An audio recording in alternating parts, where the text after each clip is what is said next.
Today's podcast is brought to you by T-Mobile. Join the thousands tweeting and posting their appreciation for our military and veterans by using hashtag HatsOffForHeroes. When you share your photo or video, T-Mobile will donate $1 to support vets with Team Rubicon. And now, Jalen and Jacoby on ESPN Radio. When I pop the trunk, head the day. Y'all pop the trunk, I pop the hood. Now act stupid, I'll pop the trunk. Now give me your boom. Welcome to Jalen and Jacoby. Jalen still on vacation. Here in Jalen's place, we are blessed with the presence of an NBA mind like no other. A great thinker, an industry icon. Ryan Russillo is on the show today. Thank you so much for joining the show. Thank you so much. This is our audio exclusive because we have a podcast, but we don't just rip the audio from the television and then just call it a podcast. We do some exclusive content. Today we have an hour of TV, which is twice the work. Twice the work than we normally do. I had to wake up a little earlier. It was annoying. You had to wake up early? Oh, okay. Well, I really wanted to just revisit this drapes conversation we were having. Yeah. So you just got drapes, and you're living ground floor, street level, with just naked windows. I could not live like that. I would get a $99 hotel down the street before I did that. Well, there isn't a $99 hotel down the street, unfortunately, or I would have never bought a house if there was. You live in the wrong neighborhood. You live in the wrong neighborhood. I'm telling you right now. You're going to regret this neighborhood wherever it is. So, yeah, man, for about a month. I mean, I got the keys literally like 2 days before the draft, so it's been just under a month I've been in there, and the drapes came in last. It was rough. So, yeah, there's a really good chance if you were like a morning jogger, you would just see me asleep in my bedroom. If I woke up to eye contact with a stranger, I would lose my mind. I don't know how you live this life, Ryan Russillo. It's You're the most interesting man in the world. It's beach life. And the irony of this whole thing is that I just had everything installed yesterday. So last night I was like, the drapes are here, and that meant like today was going to be the first darkness sleep-in day with the drapes. But no, man, up at 5 a.m., ready to go. I'm a little concerned about the color. You went with gray. I mean, I don't know if I would go with gray for drapes. Okay, but here's the deal. You got to understand all of my features in my place. It's new flooring. It's kind of a milky gray finish on the flooring. Okay. A lot of my accents are, I have a metal zinc thing going on. Oh, okay. Yeah. Talk to me. I see this. Right, I see this. And trim is white with kind of an antique blue. You have some like exposed beams? We do have, I have a lot of, I wouldn't even call it wainscoting. It's a little higher. It's like a clapboard finish. Okay. I have no idea what you're talking about. Right. So if anybody understands like New England construction, think Nantucket, Eggertown beach house type of thing. Okay. That's kind of what we went for in this. Our show's huge in Nantucket. Here's what I thought about doing, seriously, is I may go on Tinder and just take a picture of my washer dryer. This. No, I'm not even going to take a picture of me. This. I'm going to take a picture of my brand new Samsung Stack washer dryer, the fancy one where it has the extra slot where you can put in something if you forgot. Right. Yeah, right. So talk dirty to me, Russillo. Right. All the drapes that have the retractable deal, the King headboard from Restoration Hardware, and all of the ship-style beach home. And like that's what the Tinder profile is going to be. Yeah. Just it that. has to be. So here's my question. Here's where I really have trouble when it comes to interior design. What do you put on the walls? I'm in it. That's the last piece. That's the problem. Right. It's not your house until you've got something on the walls. And it's the hardest because you can't go like, I'm going to spend $4,000 on this thing. Like, you know what I mean? Like, it's an investment. I'll sell it later. No, you won't. You'll throw it out later in life when you realize what a bad, expensive piece you have on your wall. I never know what to put on the walls. Yeah, art is a little bit like a transition in your clothing, right? So like the first time you see a sick Banana Republic chino, you're like, this is it, right? And then you're like, wait a minute, they make other brands that are even better chinos than Banana Republic? And so, like, yeah, I think I did the Miles Davis poster and got it framed at the mall. No. What year did you do that? Kind of blue. I don't know. I was in my 20s. What year did you do that? Oh, my God. You can't do that. You can't do that. 02, 03? You cannot do that. Then I started getting into maps. Maps are good. Maps are good. Okay, we get a thumbs up. Maps are good. They have to be old maps. They have to be really, really old maps with like some old English calligraphy. Like Puritans, where it was just like a straight line and that was yes, the name? Yes, exactly.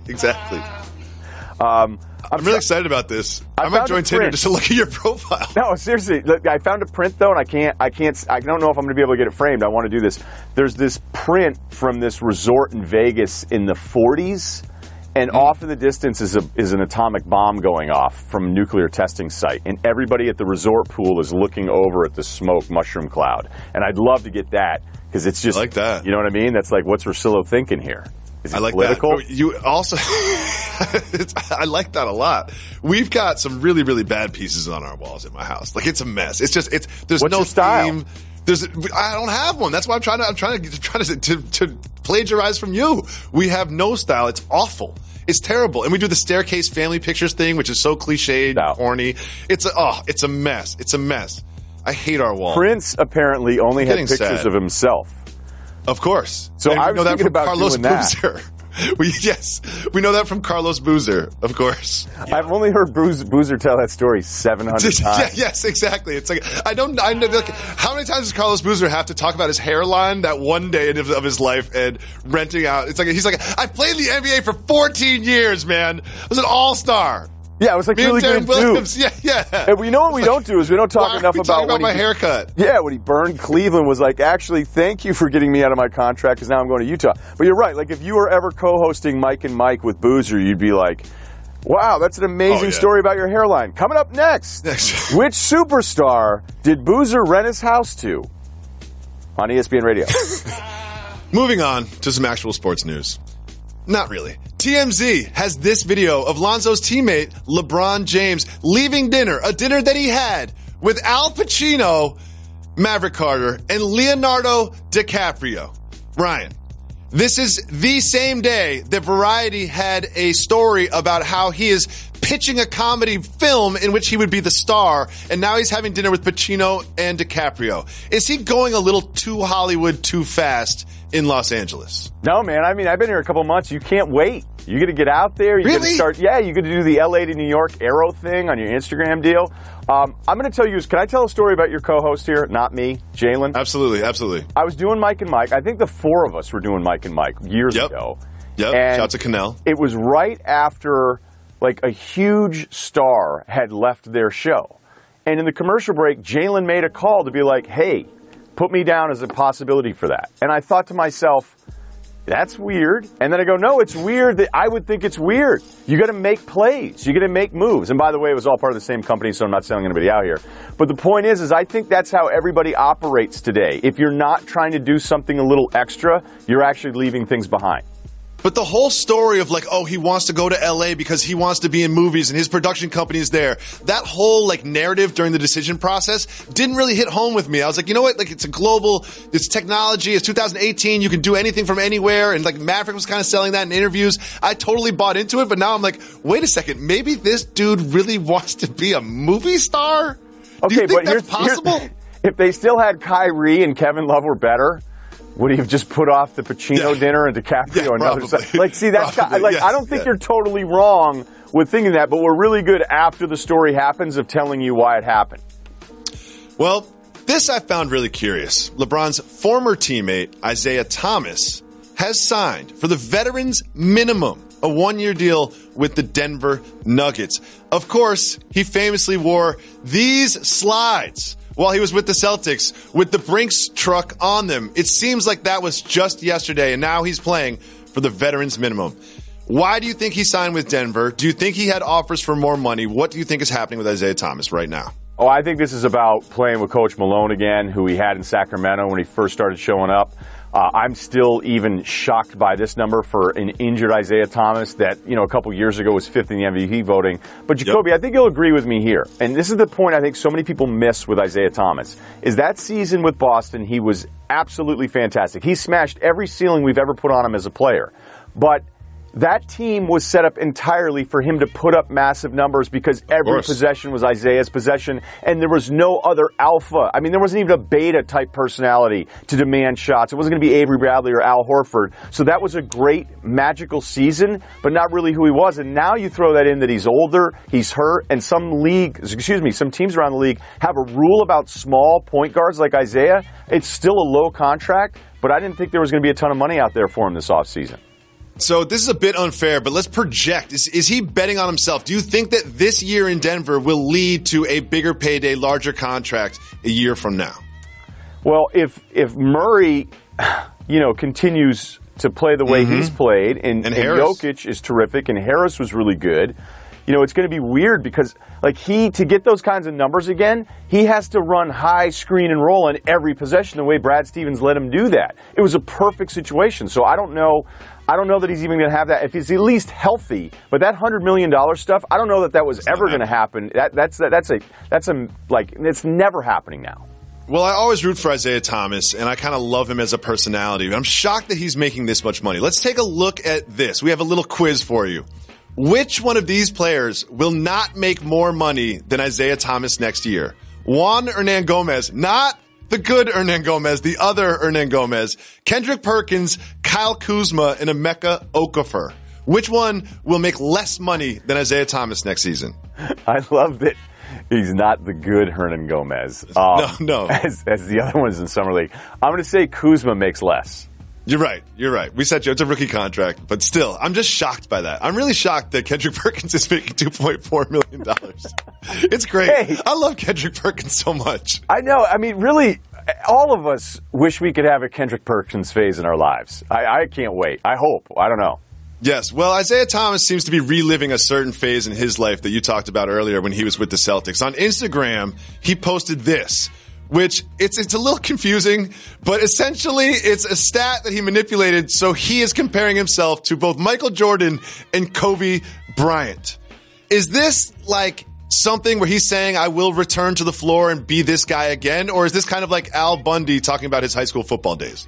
I love these new memes, like when it was the Ben Simmons, Donovan Mitchell thing, and then Sixers fans would take 700 stats and throw it on a poster and be like, he leads in 700 categories head to head. I think there was even a time where my agent pitched me to ESPN and said, he's had more words spoken in the last 8 years than any other personality. Yes. It's like, yeah, but am I as good as Greeny or Stephen A? Like, eh. So, I get where he's coming from, but this does, I would say, rub some people the wrong way. Yes. Well, I'm rooting for him.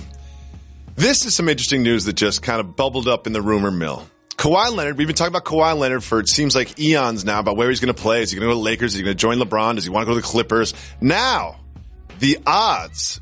Oh, wait. I'm sorry.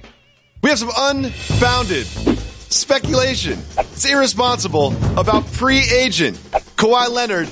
And there's an update. Las Vegas now has even odds of Kawhi Leonard staying with the San Antonio Spurs or joining the Toronto Raptors. I find this curious. I don't really see this happening. I don't know what the deal would look like. What do you think that deal would look like, and what chances do you think that it will actually happen? I think with Lowry's contract being as massive as it is, that would mean it'd be DeRozan and some other pieces. But if I'm Masai and the price is DeRozan and say OG Anunoby, who's been, I think he's going to be really good. He's been good, yes. And a couple picks. I have to know Kawhi's staying. What's happening now is after the OKC Paul George gamble working out when no one thought it would, right? He re-signs, and he actually does a longer contract with the Thunder than any of us expected. Are we now going to say that risky move is the right move for a franchise? Because that's what you'd be doing if you're Toronto, trading all of these pieces for a guy like Kawhi, knowing he could leave next summer. Well, just like Nas convinced Paul George to stay in OKC, there's a Drake angle here. There's a Drake angle here to be had. Where Hold Kawhi, on, let me get my tissues out. Yes. Kawhi, do you love me? Give me another Kiki reference. I love it. Yes, all right, would you do it? Would you do it? Would you do it without the assurance? Absolutely not. No chance. I think DeMar DeRozan is the most valuable piece on the Raptors roster. If they were interested in Kyle Lowry, which I cannot believe they would be, I would trade Kyle Lowry so quickly for any package. What did Kyle Lowry do to you? What's your deal with Kyle Lowry? Listen, why are you setting me up to talk about Kyle Lowry? I just believe that Kyle Lowry is a very good basketball player, but he is not elite at any particular basketball skill, whether that's rebounding, passing, shooting, driving, finishing, or playing defense. He's pretty good at all those things, but not elite at any of those things.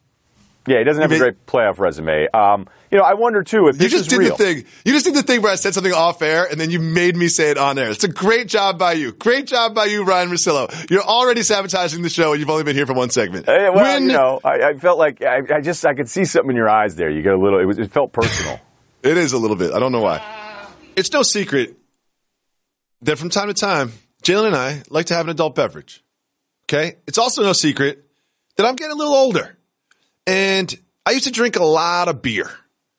But then you start getting more health conscious as you get older. You're looking down, the belt line gets a little bigger. You're using new holes in your belt that you didn't use before. And you start to think, maybe I shouldn't drink so much beer. But here's the thing. They have Miller Lite. Miller Lite is so satisfying. It's so delicious.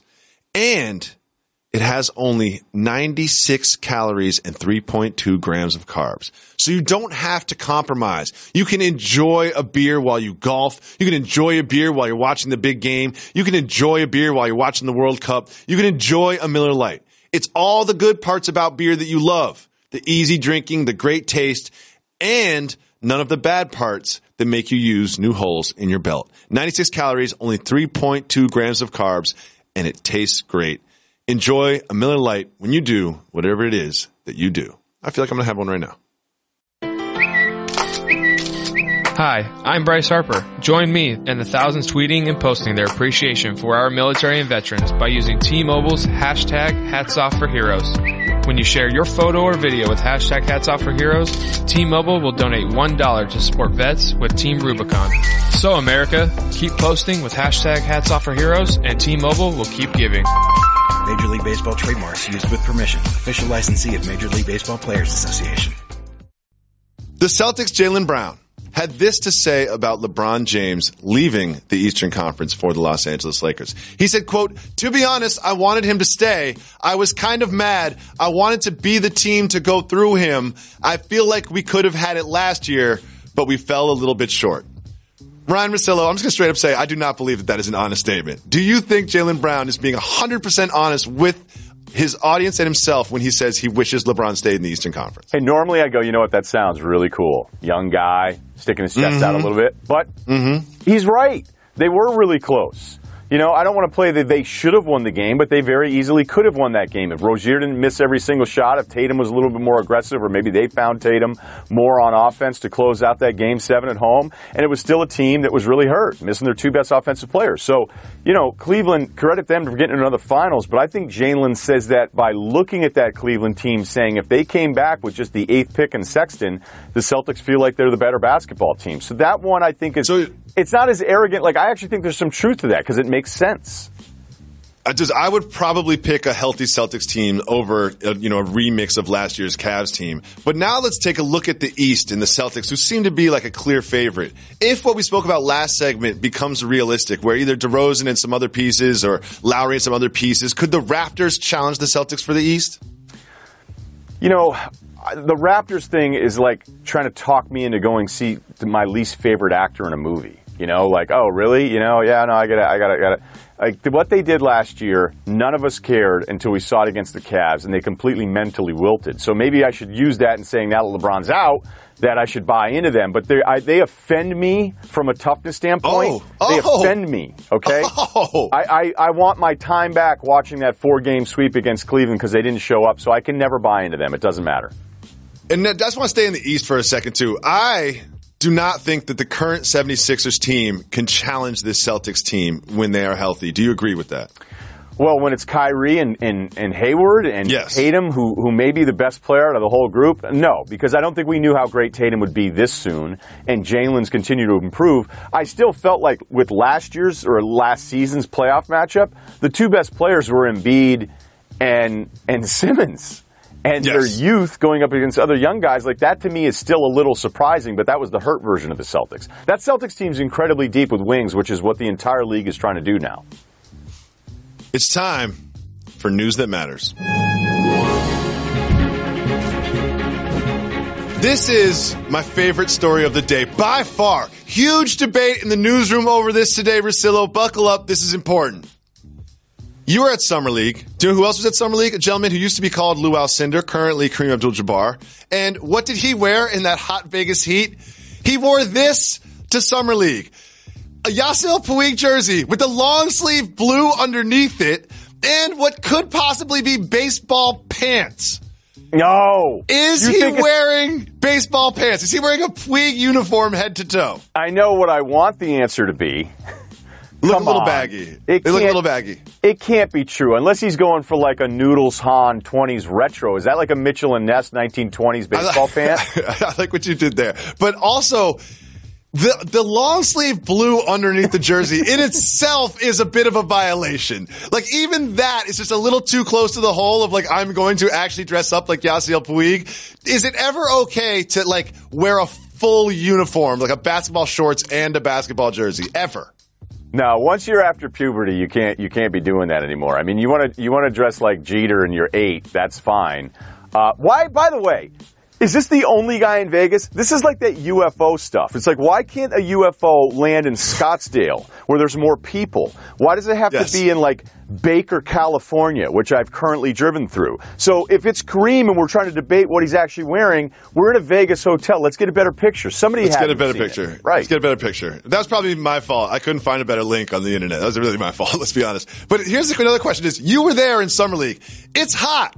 And if you're packing for Summer League and you're Kareem Abdul-Jabbar, at what point are you like, I might need this long sleeve blue to throw under this Puig jersey I'm going to toss in this suitcase? Like, what is going through his mind? Is he okay? Are you concerned about Kareem Abdul-Jabbar? Yeah, no, I'm not. I think there's a certain level of accomplishment you have in your life where if you want to start wearing a sarong around as a dude, I'm totally fine with it. And so if he wants to dress up as Yasiel Puig with an undershirt that's long sleeve, that's fine. I mean, that heat, though, it was, you would step outside and you would just go, you know what I feel? I feel like taking a nap. It was nap-inducing within 30 seconds. That's how hot it was. Can you even buy baseball pants or football pants? Like at NFL.com, can I buy football pants? If you can't, that's a mistake.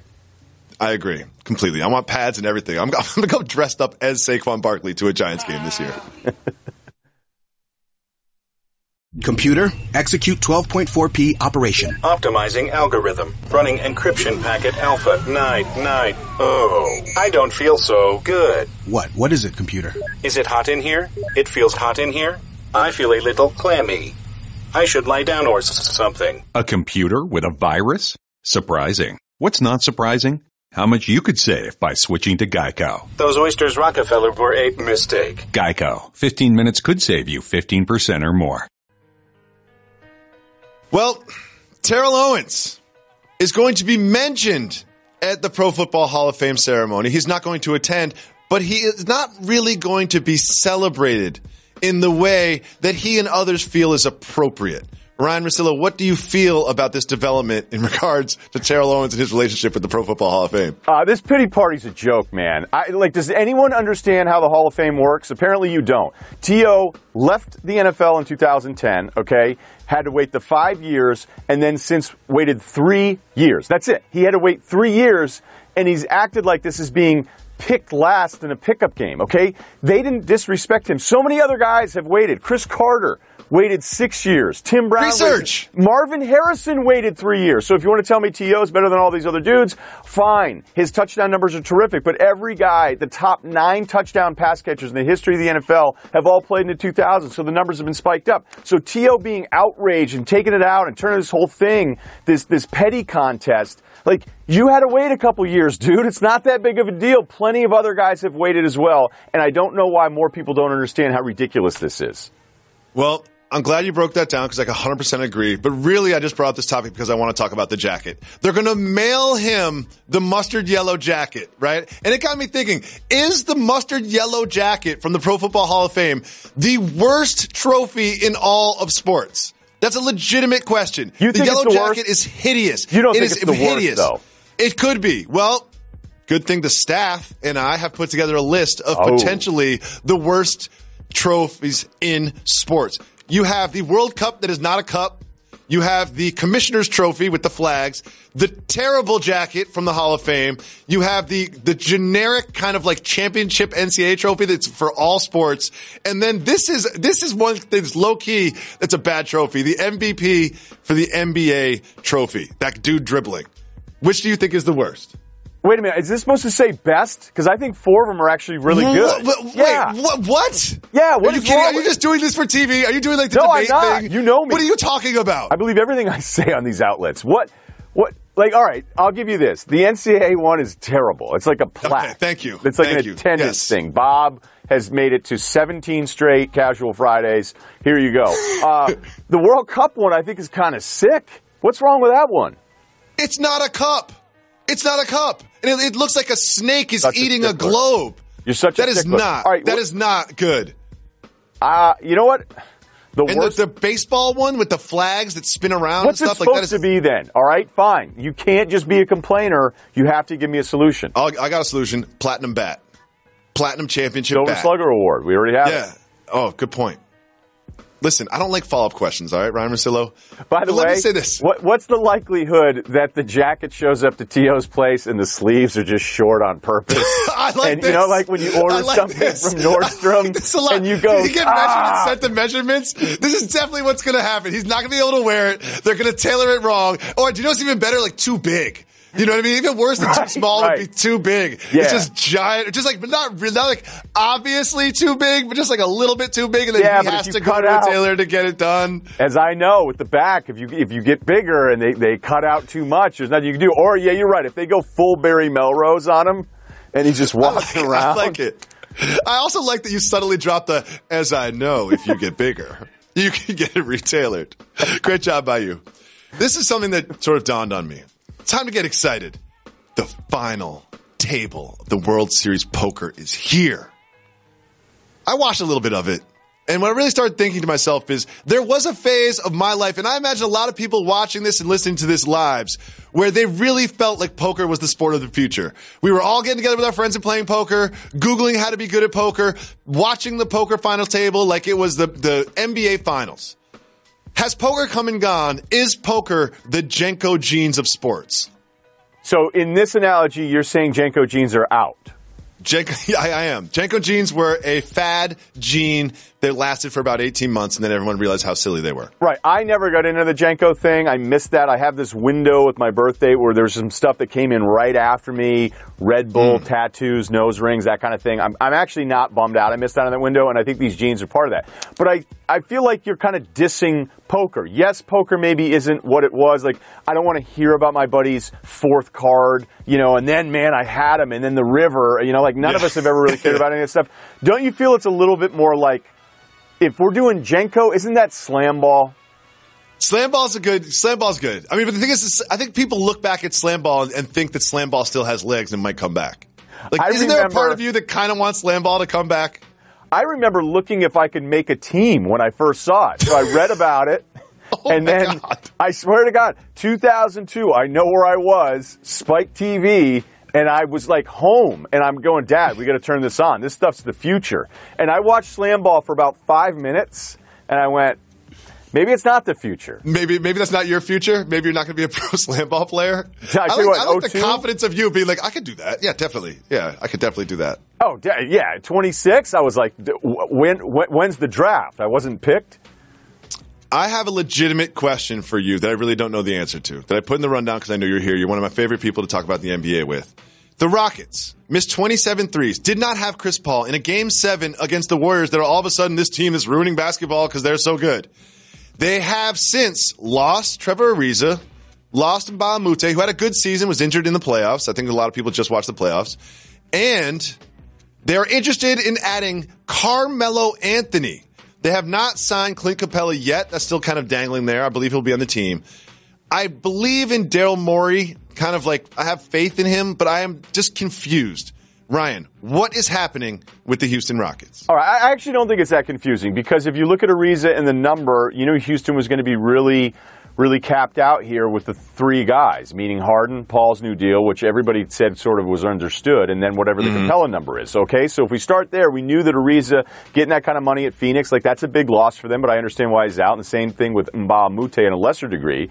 But that's where I think Houston looks at their system and says, we can just plug dudes in. They want Capella to get an offer so they can do a shorter deal for a little bit less money, and if they don't, they'll kick this whole thing down for another year. So all of this stuff kind of makes sense knowing how much money they had to leave slotted for Harden's deal, Paul's new deal, and ultimately whatever Capella ends up getting. And if it's Melo on really short money, Jacoby, who cares? All the shots are going to be wide open in this system.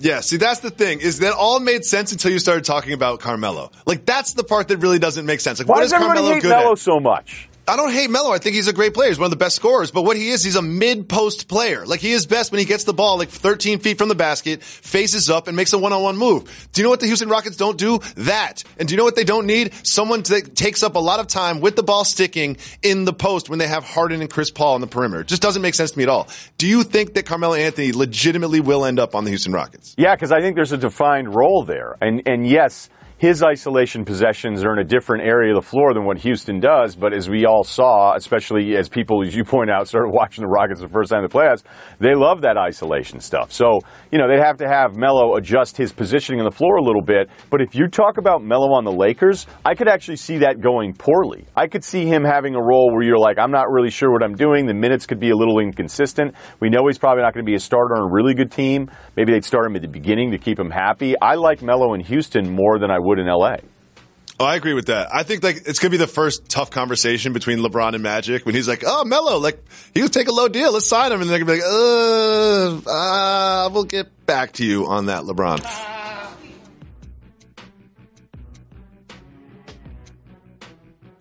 On this program, we always say we give the people what they want. And part of that is listening to the people and finding out exactly what they want. So we open up our Twitter feed and our voicemail line and got some questions. First, we have this from Twitter. Joel wants to know, Eli mentioned to reporters Sack's thighs are as big as his whole torso. Is this more about Eli's chest or Saquon's legs? We have this photo of Saquon Barkley hitting a golf ball. What? And he has gigantic legs. Oh my God.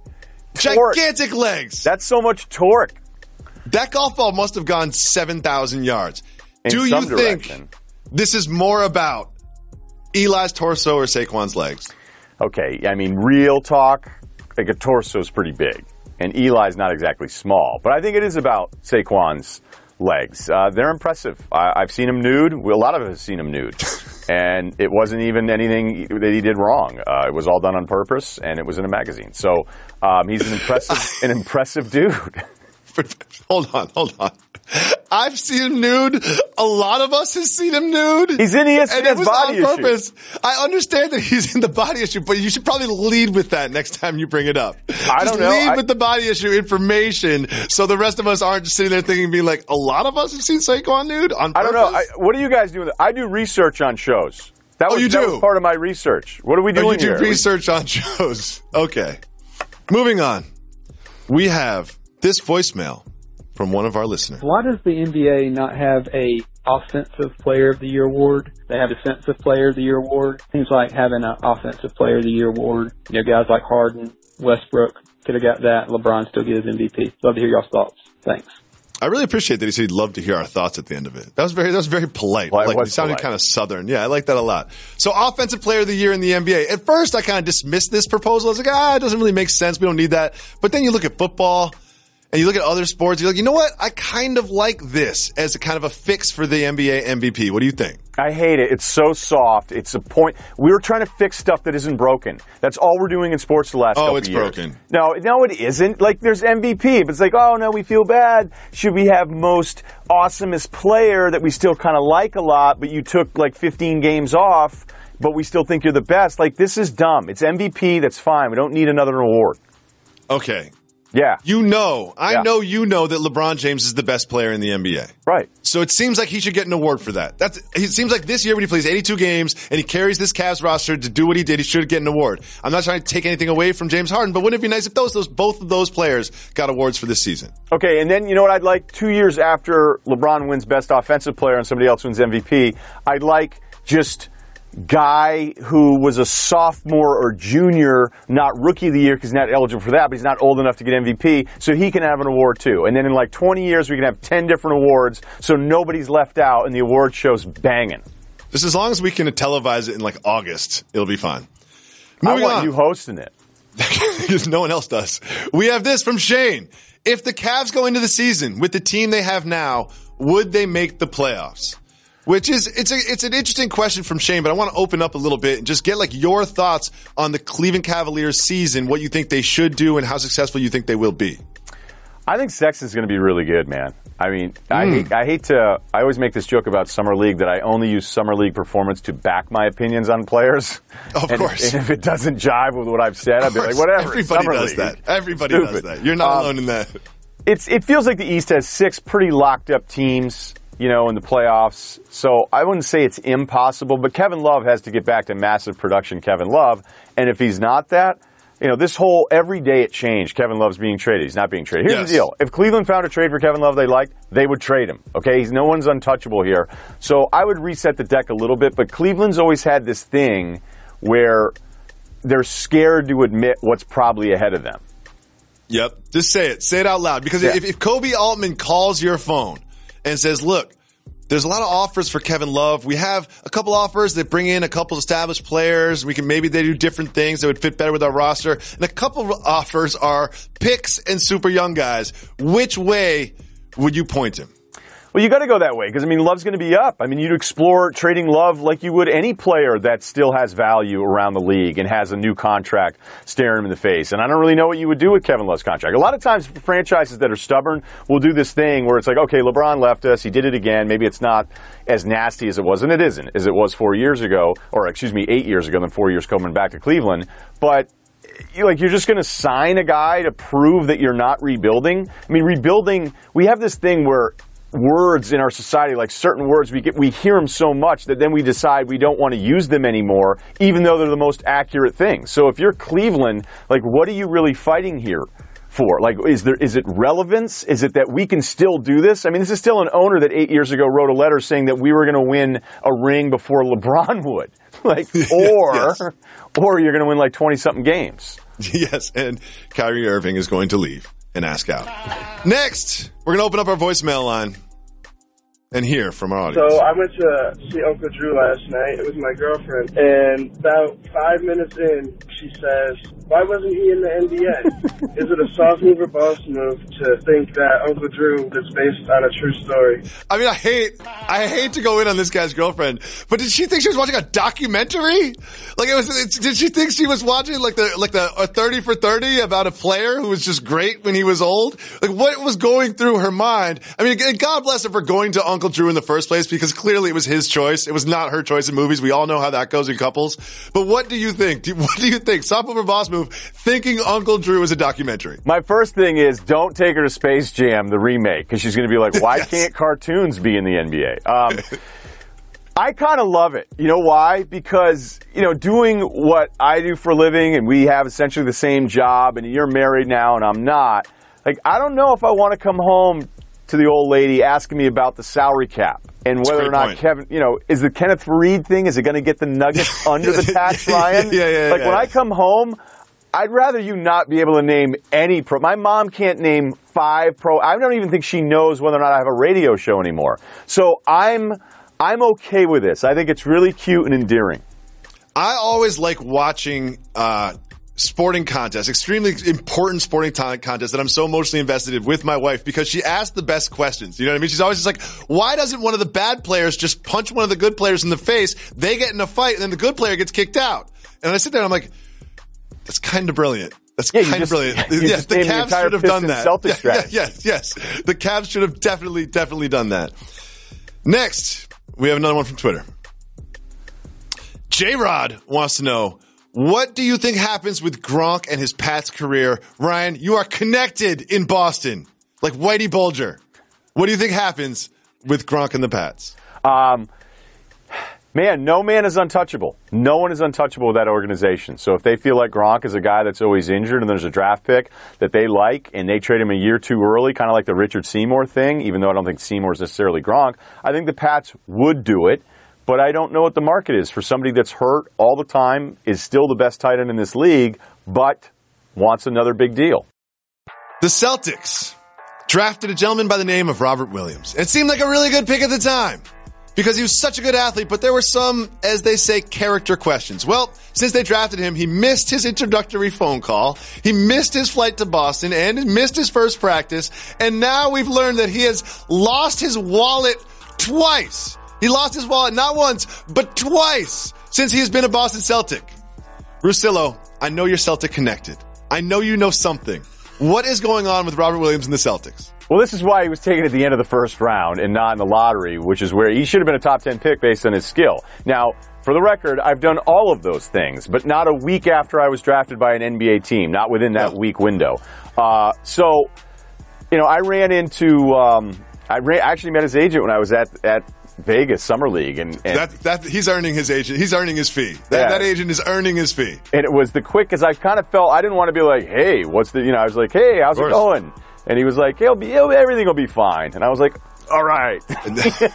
Yes.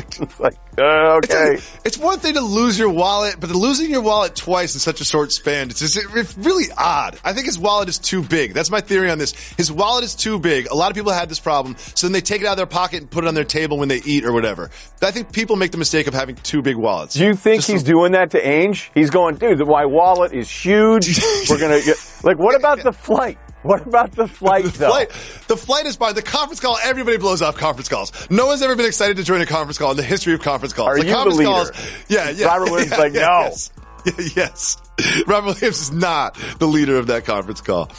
Well, some news about the Denver Nuggets. Sure, they have Isaiah Thomas, but they also made some curious moves.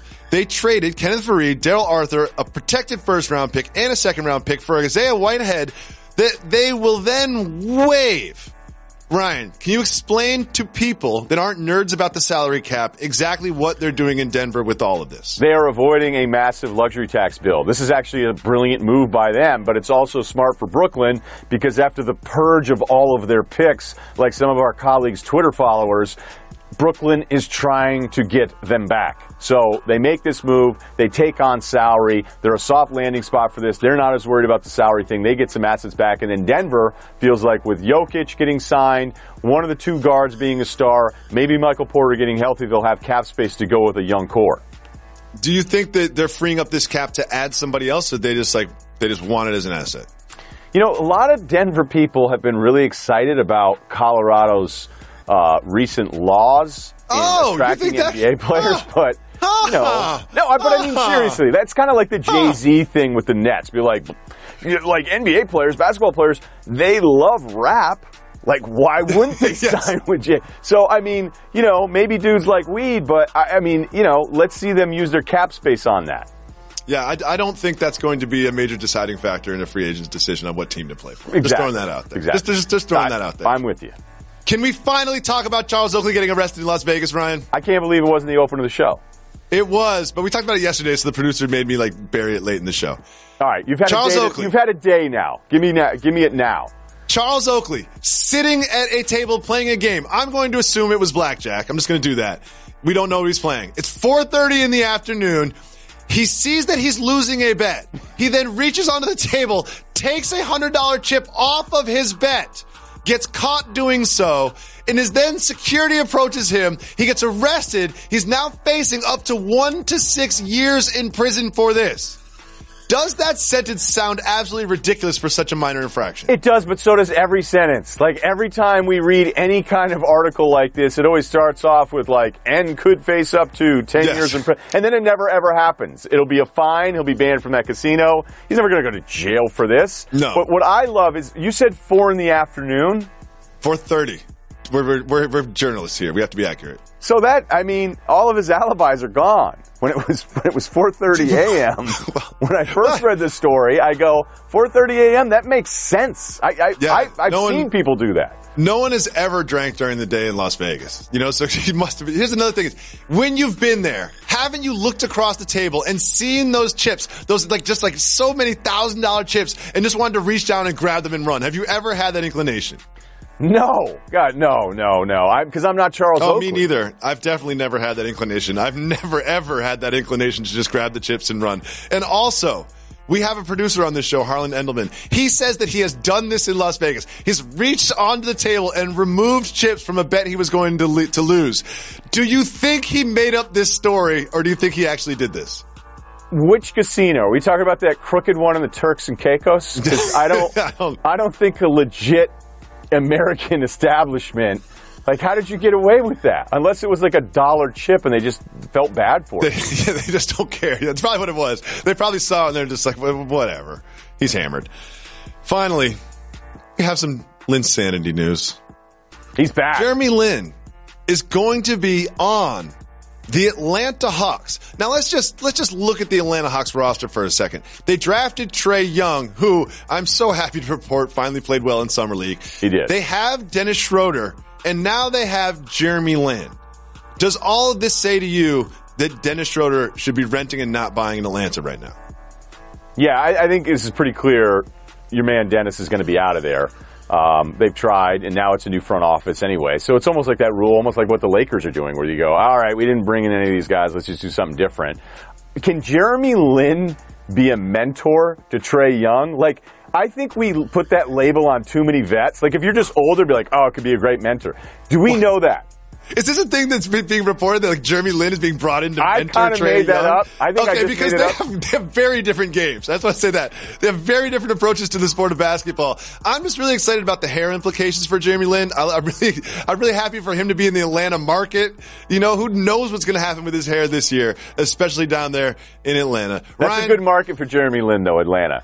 Well, Russillo, where can our podcast listeners get some more Russillo in their lives? Russillo Show Podcast, iTunes, obviously the ESPN app, where podcasts are available. We have a massive, maybe the biggest star I've ever had, second biggest. I'll say the second biggest star I've ever had on the podcast next week. We confirmed that one today. So a producer, so Rudy getting his producer on. Pretty pumped about this. Topical. Great tease. Great tease. You're an industry veteran. I like it.